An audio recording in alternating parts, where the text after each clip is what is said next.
Cordial saludo para todos.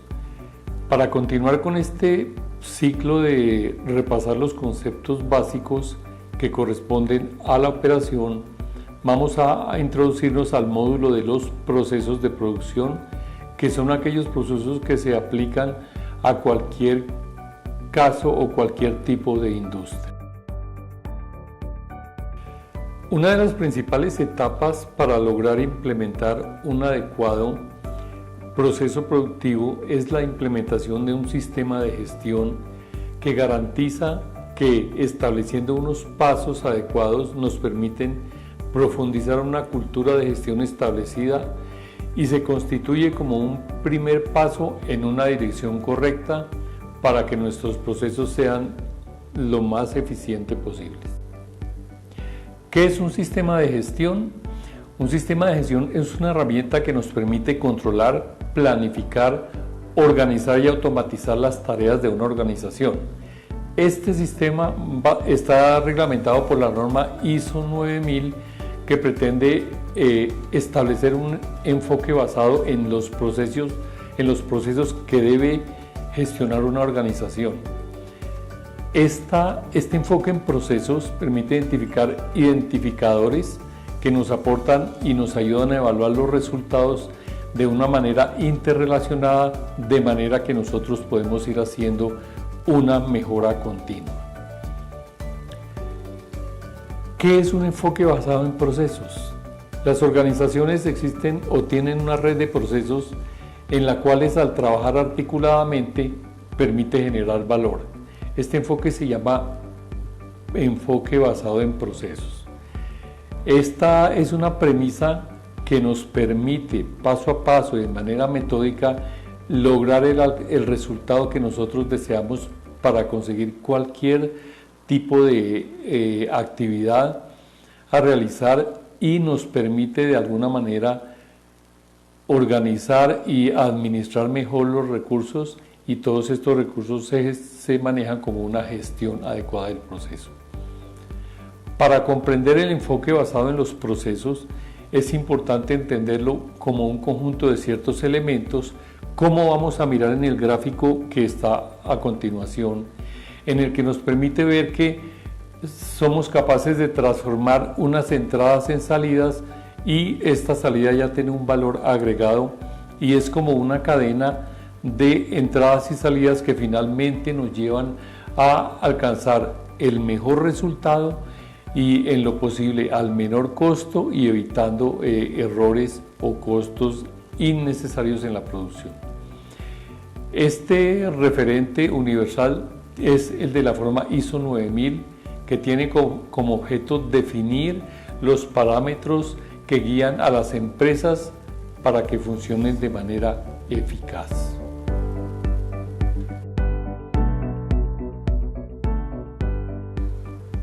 Ahora revisemos qué es un proceso. Se define como todas aquellas etapas a seguir con la finalidad de lograr un propósito. Esto quiere decir que un proceso es un conjunto de actividades mutuamente relacionadas que interactúan para generar valor y transforman unos elementos que vienen en la entrada de una parte productiva, cualquier tipo de producción, y los convertimos en resultados. Se puede matizar algo más diciendo que es una secuencia de actividades con un orden lógico de realización en determinado tiempo, y convierte, como ya lo dijimos, unas entradas dadas en una salida que puede ser un resultado o un producto de cualquier tipo. Llevando la idea a los procesos industriales, como es el caso de la industria del petróleo y el gas, se concreta como la entrada de materia prima que finaliza con un producto terminado. ¿Cómo resumimos esto? La entrada de la materia prima son todos aquellos fluidos que nosotros extraemos desde el yacimiento, que atraviesa por la planta utilizando máquinas, energía, recursos y manos de obra. Y así el proceso es la secuencia de operaciones químicas, físicas y biológicas necesarias para transformar este producto que entró a la planta en un producto que finalmente se coloca en un sistema de transporte y almacenamiento de materiales o energía. En este caso es materiales que son los productos resultantes de la planta de tratamiento. Debemos también tener en cuenta que no todos los procesos necesitan contar con un procedimiento y que el mismo proceso puede tener asociado uno o varios procedimientos. Esto es independiente y depende totalmente de la naturaleza de cada uno de los procesos. Entonces, aquí nos preguntamos, ¿qué es un procedimiento?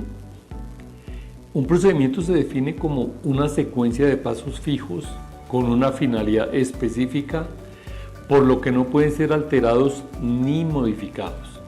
De acuerdo con algunos comentaristas o algunas personas especializadas en estas normas, es una serie de pasos claramente definidos que permiten trabajar correctamente, disminuyendo la probabilidad de error, omisión o accidente. Hoy en día, la norma ISO 9001-2015 se define como la forma específica de llevar a cabo una actividad o un proceso. Entonces, un procedimiento es un método para ejecutar los pasos a seguir en una secuencia lógica, sistemática en la consecución de un fin. Así, un procedimiento traslapado a la operación es un conjunto de instrucciones escritas que documentan una actividad rutinaria repetitiva, documentada en el sistema y es de obligatorio cumplimiento. Entonces, en esta etapa del proceso es donde debemos de entender la importancia de tener los procedimientos operativos actualizados, ajustados completamente a lo que es la operación de la planta, de manera que cada persona que sea parte de esta cadena productiva tenga un documento que le permita operar y hacer las cosas de la misma manera que cualquier otra persona que esté realizando las mismas tareas. ¿Y cuál es el objetivo de un procedimiento? El principal objetivo del procedimiento es estandarizar la realización de esta actividad para minimizar errores, desvíos y variaciones. Aquí volvemos al tema, todos deben operar las máquinas de la misma manera, todos debemos hacer nuestros procesos de la planta de la misma manera. Es decir, que estos pasos, estas etapas, estos procesos que están documentados en la forma en que se deben realizar las actividades, facilitan una conformidad consistente con los requisitos técnicos de calidad del sistema para respaldar la calidad de todo el proceso que queda finalmente documentada en unos datos. En el lenguaje común existe una diferencia clara entre los conceptos de proceso y procedimiento. Implica una serie de actos o fenómenos que se suceden en el tiempo. Esto es un proceso, mientras que un procedimiento es un método, un esquema o una forma específica de hacer una de las cosas que hacen parte de este proceso. Estos dos términos no deben ser intercambiados, los debemos utilizar indistintamente, pues en muchos ámbitos en donde se implementan tienen usos y significados totalmente diferentes. Muy bien, ahora vamos a revisar otro término específico que se denomina las instrucciones de trabajo. Entonces, ¿qué es una instrucción de trabajo? Es un documento que describe una manera clara y precisa y la forma correcta de realizar determinadas tareas que de no hacerlo de manera correcta pueden generar inconvenientes o pueden causar daños a los equipos, a la estructura o a cualquier parte de la planta. Es decir, pueden alterar el proceso. Estas instrucciones describen o estipulan los pasos que se deben seguir para realizar estrictamente alguna tarea específica o trabajo específico. A diferencia de un procedimiento, el procedimiento puede abarcar diferentes etapas, diferentes pasos o partes del proceso. La instrucción de trabajo se refiere específicamente a un paso. Las instrucciones de trabajo están sobre todo enfocadas a explicar cómo se va a realizar una actividad concreta y también cómo los procedimientos operativos son de estricto y obligatorio cumplimiento. Todos estos términos que hemos revisado se deben incluir en un manual que se denomina Manual de Procesos y Procedimientos.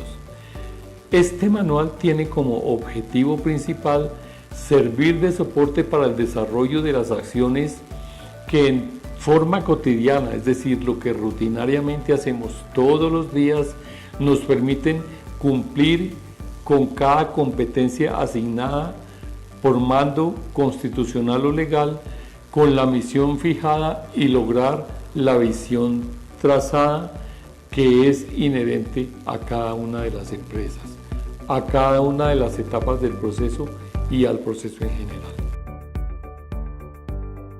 Muy bien, habiendo ya repasado y entendido aquellos conceptos como lo que es un sistema productivo, un sistema de gestión, un procedimiento y estos conceptos que hemos revisado respecto a lo que es la manera de operar y todos los documentos que nos permiten estar operando una planta de manera lógica y de manera segura y de manera estándar, entonces vamos a revisar unos conceptos ya mucho más puntuales como son el diagrama de flujo o flujograma.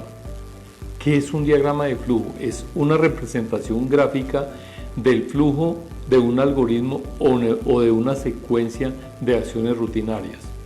Se basan en la utilización de diversos símbolos para representar operaciones específicas o pasos específicos.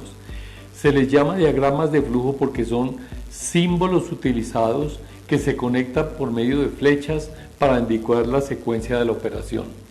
Entonces, el diagrama de flujo es una herramienta que se utiliza para representar pasos de una secuencia y la interacción que tienen las actividades en este proceso o en este flujo, como lo vemos en la figura que se muestra a continuación. Estos símbolos nos permiten identificar qué es lo que yo debo hacer en cada etapa del proceso.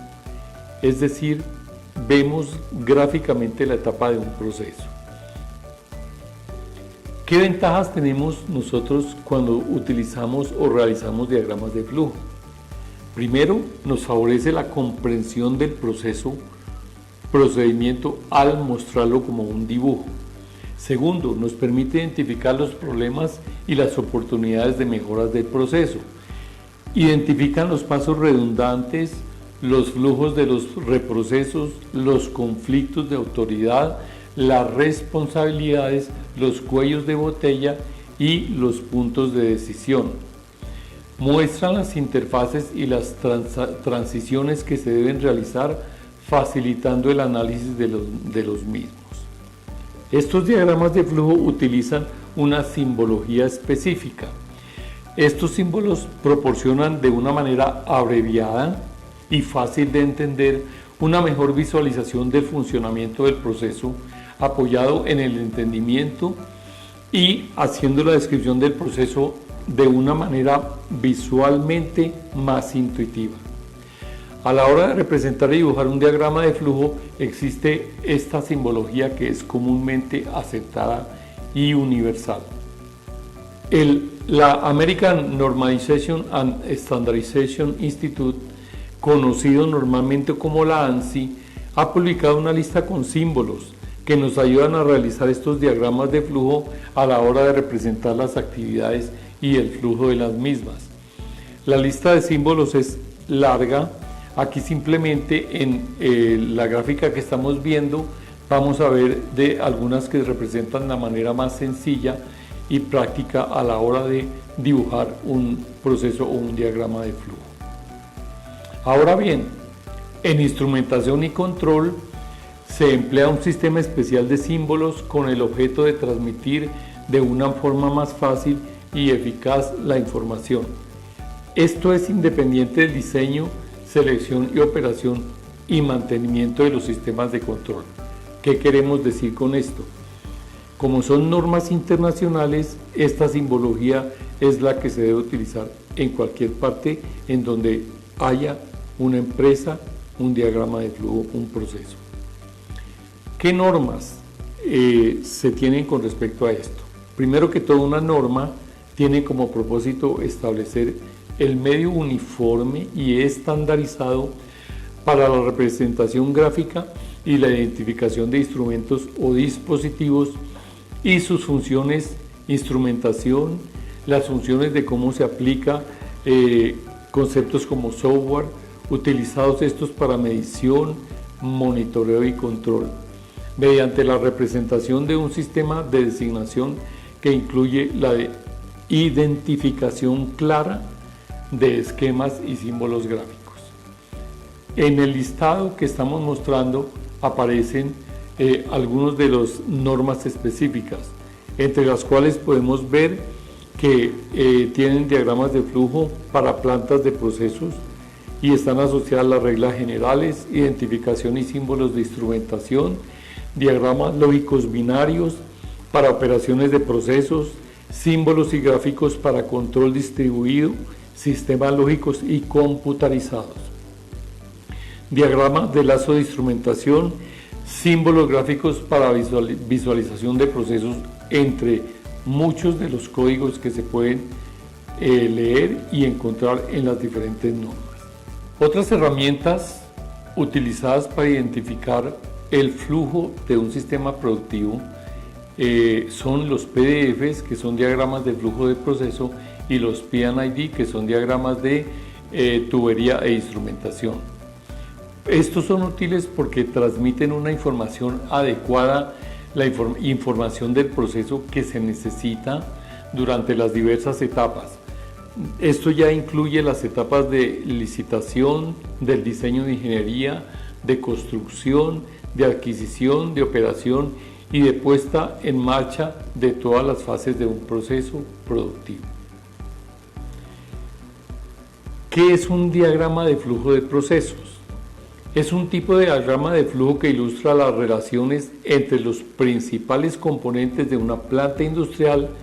Se usa para documentar o mejorar un proceso o modelar un proceso nuevo, y estos proporcionan una información clara, ordenada y concisa de todos los pasos que componen los distintos procesos industriales.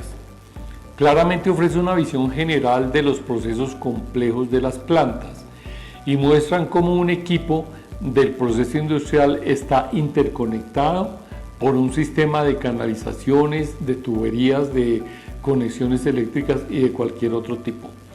Emplean igualmente un conjunto de símbolos y notaciones que nos permiten describir claramente cómo es el proceso, según la gráfica que estamos viendo nosotros a continuación. Esto quiere decir que los diagramas de flujo de proceso son una representación esquemática del proceso, sus condiciones de operación normal y su control básico. Un PDF típico para un proceso de una unidad incluye estos elementos: equipos principales, tuberías de procesos, dirección de flujo de proceso, válvulas de control y válvulas de proceso crítico, sistemas principales de recirculación y derivación, datos operativos tales como la presión, temperatura, densidad, tasa de flujo de masa y el balance de masa y energía. Los valores muchas veces incluyen un máximo, un estándar y un mínimo. Composición de los fluidos, nombres de los fluidos, de los flujos de proceso, conexión con otros sistemas, valores del sistema y los valores operacionales normales, entre los cuales están las variables que son temperatura, presión, flujo y densidad. Símbolos y elementos de un diagrama de flujo de procesos. Los símbolos más comunes que hoy se usan provienen de organizaciones como la Organización Internacional de Normalización, conocida por sus siglas OIN, el Instituto Alemán de Normalización, DIN, y el Instituto Nacional Estadounidense de Estándares, que es el ANSI. Sin embargo, muchas empresas utilizan sus propios símbolos, que suelen ser muy similares, pero varían cuando los procesos se vuelven más detallados. Otra herramienta fundamental para el diseño, construcción y operación de una planta son los P&ID, que son los diagramas de tubería e instrumentación, por sus siglas en inglés Piping and Instrumentation Diagram. Son diagramas que muestran el flujo del proceso en las tuberías, así como en los equipos instalados y toda la instrumentación instalada. Estos diagramas, como se muestra en la gráfica que estamos viendo, ilustran las interacciones de las tuberías, equipos e instrumentación de flujo de proceso físico y muestran cómo el equipo de proceso industrial está interconectado por un sistema de canalizaciones. También muestran los instrumentos y las válvulas que supervisan y controlan el flujo de materiales a través de las tuberías. Los P&ID a menudo se utilizan en la industria para mostrar el flujo de proceso y otros equipos instalados y su instrumentación. ¿Qué contiene un P&ID? Contiene instrumentación y designaciones, equipos mecánicos con nombres y números, todas las válvulas y sus identificaciones, procesos de tubería, tamaños e identificación, varios entre respiraderos, desagües, accesorios especiales, líneas de muestreo, reductores, aumentadores y estampadores, arranque permanente y líneas de descarga, direcciones de flujo, referencias de interconexiones, control de entradas y salidas, enclavamientos, si corresponde a una categoría sísmica o no, interfaces para cambios de clase, nivel de calidad, entradas de anuncio, entrada del sistema de control informático, interfaces de proveedores y contratistas, identificación de componentes y subsistemas entregados por otros, secuencia física prevista del equipo, clasificación y capacidad del equipo. Estos diagramas de instrumentación y tubería son muy fundamentales en el momento de realizar los procedimientos operativos, porque de ellos obtenemos toda la información que nos permite establecer la manera adecuada y óptima de operar un equipo o una etapa del proceso. Los símbolos y los elementos de los diagramas de tubería e instrumentación son utilizados y se basan generalmente en la norma 5.1 de la ISA y la norma ISO 14617-6. ¿Cuáles son las diferencias entre estas dos últimas herramientas que hemos revisado, el PDF y el P&ID? Los detalles del diagrama de instrumentación varían porque son mucho más definidos. Los diseños simplificados o conceptuales llamados diagramas de flujo de proceso proporcionan un detalle muy general de lo que es el diagrama de flujo. Muestran el sistema y la lógica del diagrama de flujo, pero el sistema de instrumentación y tubería nos muestran totalmente desarrolladas todas las interacciones, los niveles de operación, los lazos de control, si su conexión es remota, si su conexión es local, si la persona puede interactuar directamente con ellos. O sea, nos brindan muchísimo más información que a la hora de utilizarlos nos permiten tener una mejor predicción sobre la operación, sobre sus fallas y la manera correcta de llevar a cabo un mantenimiento. Este material que hemos revisado, que incluye todo lo que es proceso operativo, diagramas de flujo, todo lo vamos a acompañar e ilustrar con unos videos que nos permitirían entender de mejor manera los conceptos que hemos revisado hasta el momento.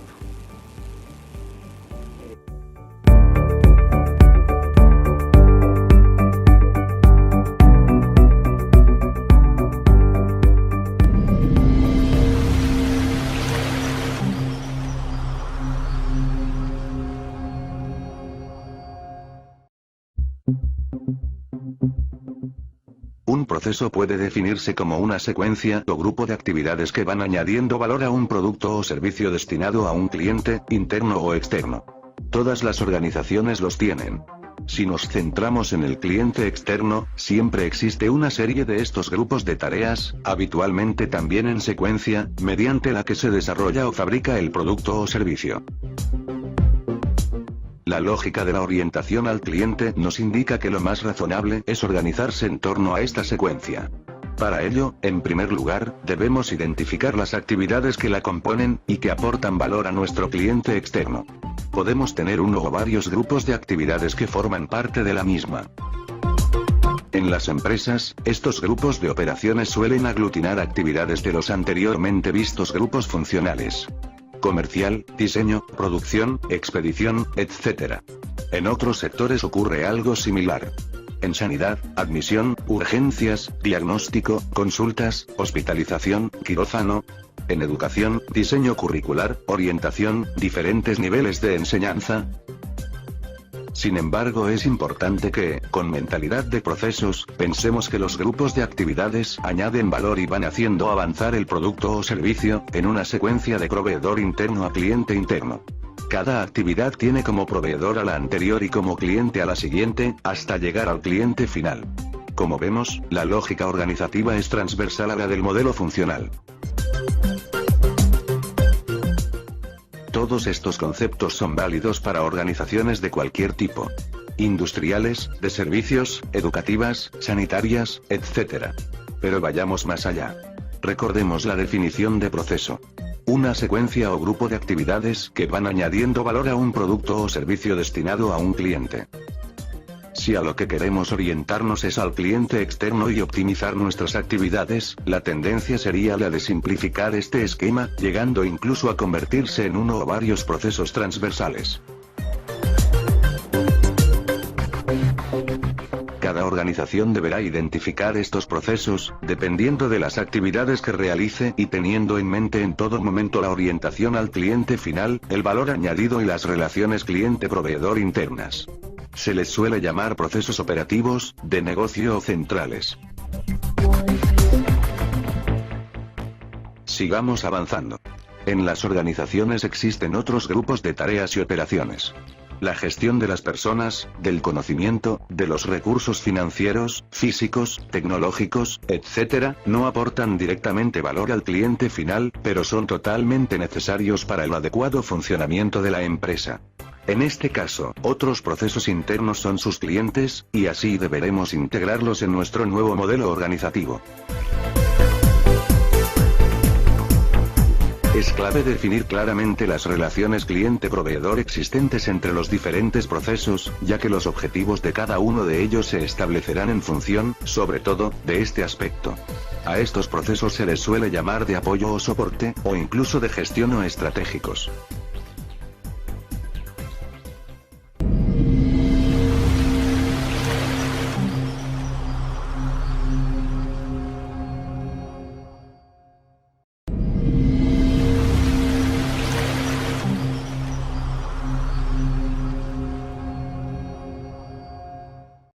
Un proceso es un conjunto de actividades relacionadas entre sí, que se llevan a cabo para generar un resultado o un producto. Un procedimiento es un método compuesto por pasos claros y objetivos, que deben seguirse para completar la tarea. La diferencia entre proceso y procedimiento radica en que los procesos tienen actividades generales para lograr un objetivo, y los procedimientos son pasos puntuales, que se deben seguir para completar una tarea.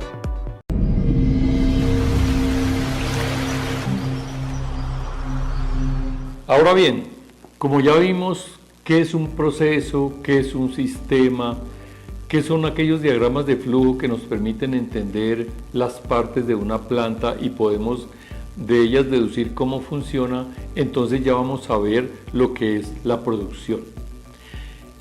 En general, la producción petrolera se refiere a la explotación del petróleo, de gas natural y de petróleo, llamados hidrocarburos, desde los yacimientos que poseen estas reservas. Esta fase de producción comienza desde que los hidrocarburos se desplazan en el yacimiento hasta que llegan a la boca del pozo en el fondo del yacimiento, luego salen a superficie y posteriormente son transportados a las diferentes plantas de tratamiento para realizar la separación de todos los hidrocarburos, de los compuestos que vienen con ellos, que son agua, gas y otras impurezas, y para darles el tratamiento final a cada uno de estos fluidos. En el diagrama de flujo que estamos viendo nos permite ver el marco general o el cuadro general de la producción de un crudo pesado. Los crudos pesados tienen un tratamiento especial debido a la naturaleza misma de su característica. A grosso modo lo que tenemos son unos tanques de residuo que en las plantas se llaman FUCO, unos tanques de cabeza, luego el crudo pasa a través de intercambiadores de calor y también de tratadores, hay de diferentes clases de tratadores, y ya una vez el crudo en condiciones se envía a los tanques de almacenamiento para su medición y su entrega final. Entonces esto es en general el proceso que sigue el crudo pesado, que difiere un poco de otros crudos como son los crudos livianos y aquellos que contienen gas desde su extracción. Bueno, entonces globalizando y haciendo un resumen general, vamos a definir las siguientes etapas de producción. Flujo del yacimiento. Como mencionamos anteriormente, esta frase se refiere a el movimiento o la trayectoria que siguen los fluidos que están en el subsuelo, y una vez se habiliten los pozos para producir, ellos fluyen a través de la roca porosa, que es una roca que tiene unos orificios o poros muy pequeños, y ellos por las fuerzas, por el desplazamiento, por el mismo desplazamiento de los fluidos, llegan al hueco del pozo.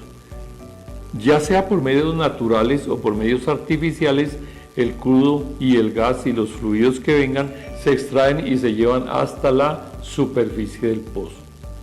Luego viene la producción que llamamos producción en el pozo. Una vez el petróleo ha alcanzado la cabeza de pozo, entonces aquí ya se reúne a través de diferentes sistemas. Uno muy utilizado son los que nosotros llamamos manifold o múltiples, y se dirigen ya por las tuberías hacia las plantas de tratamiento y recolección de crudo. Después que en las plantas de recolección de crudo, cuando el petróleo ha alcanzado estos partes o estas etapas de su producción, entonces ya empezamos a ver las etapas ya más concisas, que son separación.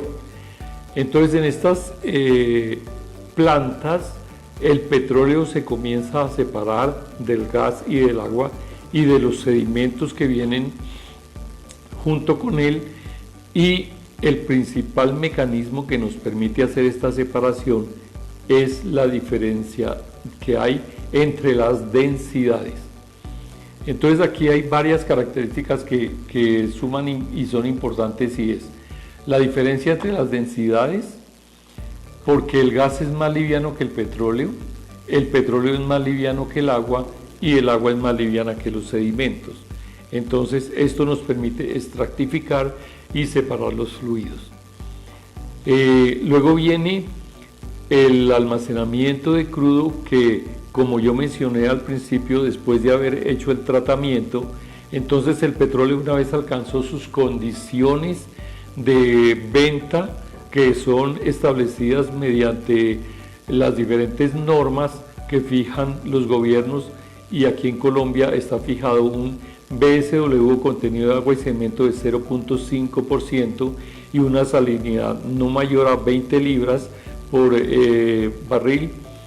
Entonces se almacena, se drenan los residuos finales de agua, y el crudo ya está en especificaciones para enviarlo al transporte, ya sea por oleoductos, o inclusive hay todavía algunas plantas o estaciones remotas de los cuales se envía a través de carrotanques.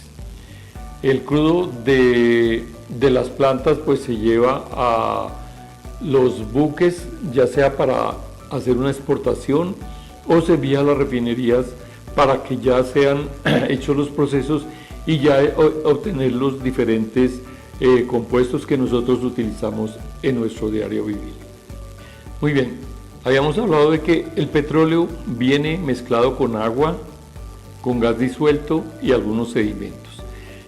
Estos fluidos, cuando vienen del yacimiento, forman una fase que se llama una emulsión. Esta emulsión es la que requiere que nosotros tengamos en las plantas tratamientos químicos y tratamientos físicos para lograr la adecuada separación de cada uno de estos fluidos. Las emulsiones son la mezcla de dos fluidos que son insolubles pero formando una sola fase. Las emulsiones se caracterizan de acuerdo a la dureza de su formación y también pueden ser inversas o pueden ser directas. ¿Qué es importante en el tratamiento de una emulsión? Entonces, el primer paso y uno de los más importantes es determinar qué tipo de emulsión está formando este fluido que viene. Esto se determina realizando pruebas de laboratorio y estas pruebas nos permiten determinar cuál es el agente emulsificante y cómo responde él a los diferentes métodos de tratamiento. El tratamiento químico tiene como objetivo atacar la sustancia emulsificante para neutralizar el efecto, o sea, todas aquellas fuerzas que tienen sus partículas que les permiten estar mezcladas y que hacen que sea difícil su separación. El éxito de esta operación radica en seleccionar un desemulsificante apropiado y adicionalmente usarlo en la proporción adecuada y adicionarlo en el punto en donde se logre la mayor eficiencia de su actividad. Hay que tener en cuenta factores como agitación, tiempo de agitación, temperatura. El tratamiento químico tiene unas ventajas que podemos mencionar, que son bajo costo de instalación, un proceso y equipos sencillos para su uso, versátil en cuanto a la capacidad de desplazamiento para grandes y pequeñas escalas, la calidad del crudo no se altera y puede producir una separación rápida y efectiva. Ahora, en muchos crudos, especialmente en crudos pesados, se requiere la adición o el refuerzo del tratamiento con un tratamiento térmico que consiste, como ya lo vimos en módulos anteriores, en tratar la emulsión en un tratador, adicionándole calor para permitir que se separen las fases y también muchas veces corriente eléctrica. El aumento de la temperatura trae los siguientes efectos beneficiosos. Reduce la viscosidad del aceite, debilita el agente emulsificante, disminuye la densidad del crudo, disminuye la tensión superficial del agua. Muy bien, entonces, para hacer un resumen final, ¿qué es una facilidad de tratamiento? Es el conjunto de equipos instrumentos a través de los cuales se realiza un proceso, y hablando de crudo específicamente, el proceso del tratamiento y separación del crudo y los componentes que con él salen del yacimiento. La facilidad de producción de petróleo tiene básicamente, entre otras etapas, la extracción, que es cuando del yacimiento fluye, la recolección, que es su transporte y almacenamiento parcial desde la cabeza del pozo hacia la planta, el tratamiento, que son todos los procesos físicos y químicos a los cuales se mete el crudo en la planta, y transferencia o transporte por el oleoducto. Esta facilidad también normalmente recibe en muchas partes el nombre de batería. Y la batería específicamente tiene las siguientes etapas que se distinguen fácilmente. Sistema de recolección, que comienza desde el múltiple de producción, en el cual se reciben el líquido o todo el crudo proveniente de todos los pozos. El sistema de separación, que consta de separadores de producción o tanques, separadores de prueba, y en aquellas plantas que producen gas tenemos scrubber. Sistema de tratamiento, que incluye las bombas de inyección de químico, tratador térmico de producción general, tratador electrostático, en otras facilidades gun barrel o tanque de lavado, entre muchos otros equipos que se encuentran para el tratamiento de crudo. Sistema de almacenamiento que incluye los tanques de almacenamiento de crudo, el sistema de transferencia, bombas de transferencia y la unidad LAC. Hay otros accesorios adicionales complementarios a la planta, pero que igualmente son bastante importantes, que son los sistemas de seguridad y contraincendio. Entonces tenemos muros de contención, extintores o sistemas de espuma, sistemas de agua de enfriamiento y otras facilidades adicionales que son casetas del operador, laboratorios y otros equipos para poder tener utilitarios que nos permiten la operación de los diferentes equipos de la planta.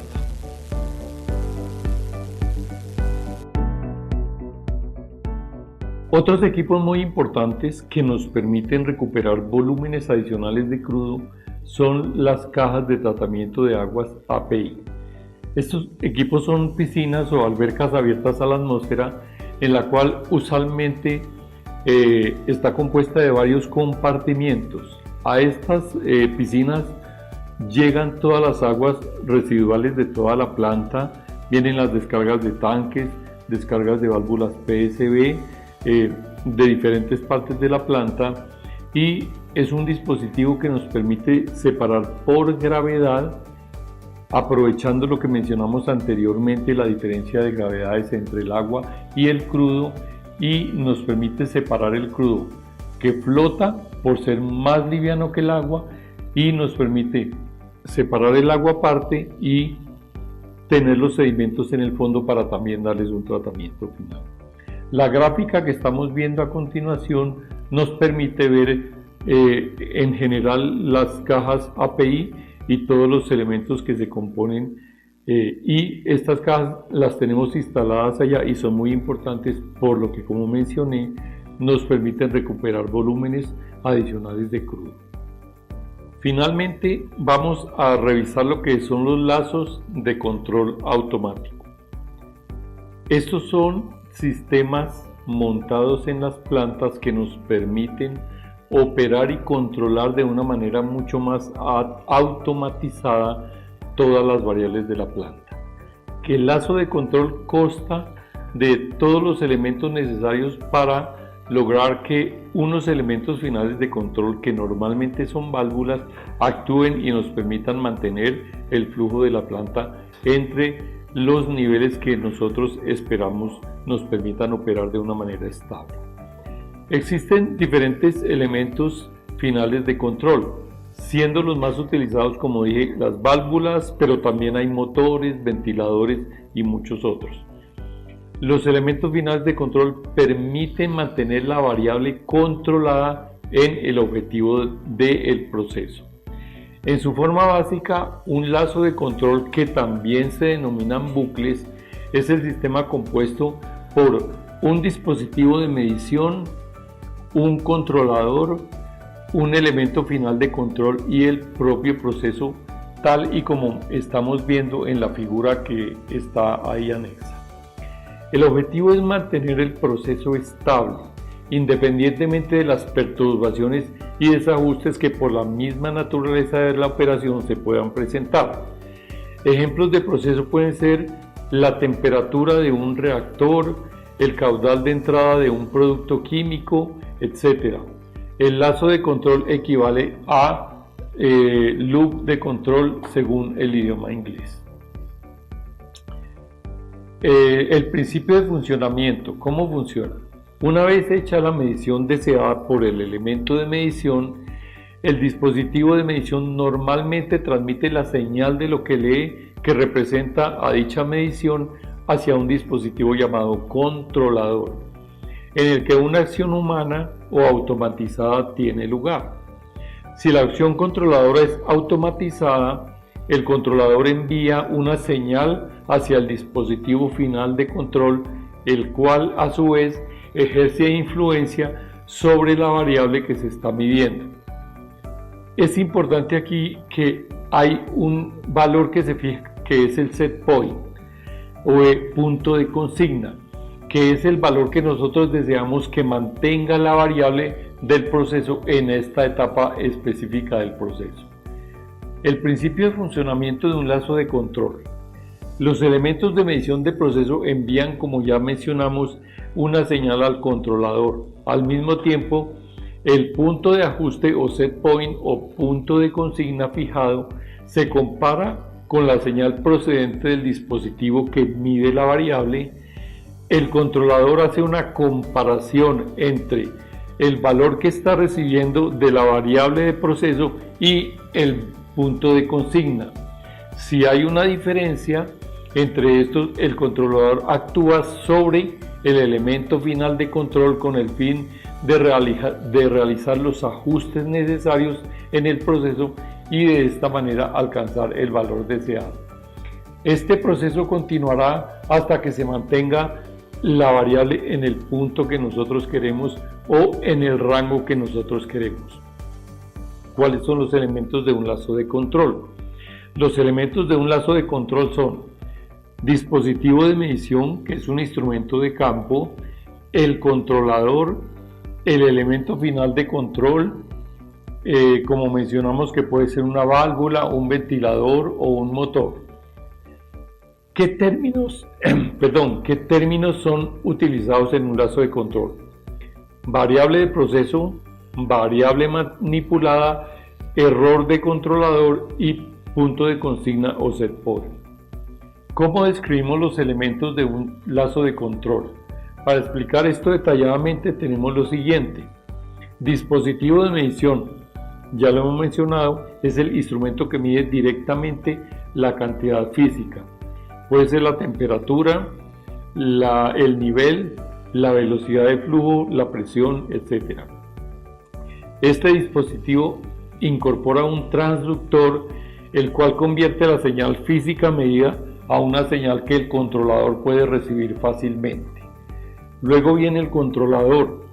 Es un elemento de un ciclo de proceso que evalúa cualquier error de la variable medida e inicia una acción correctiva para cambiar el valor de la variable manipulada.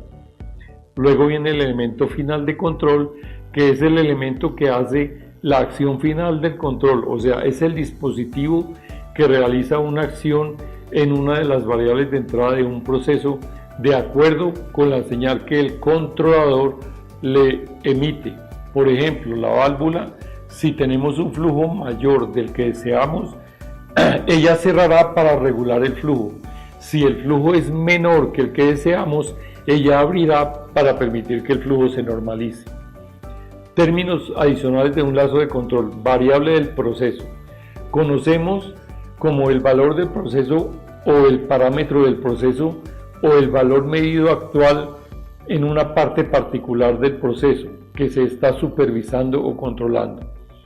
El nivel actual es la variable de proceso, mientras que el nivel que nosotros deseamos, como ya mencionamos, es el punto de consigna o set point. Variable manipulada es la variable controlada por el actuador para corregir los cambios de la variable medida. Error del controlador, la diferencia entre el valor de la señal medida y el punto establecido. Y el punto de consigna o set point corresponde al valor de la referencia para una variable controlada en un lazo de control de proceso. Estamos mostrando en el siguiente ejemplo un ejemplo de un lazo de control, básicamente en un lazo que se estableció para hacer un control del nivel de una vasija.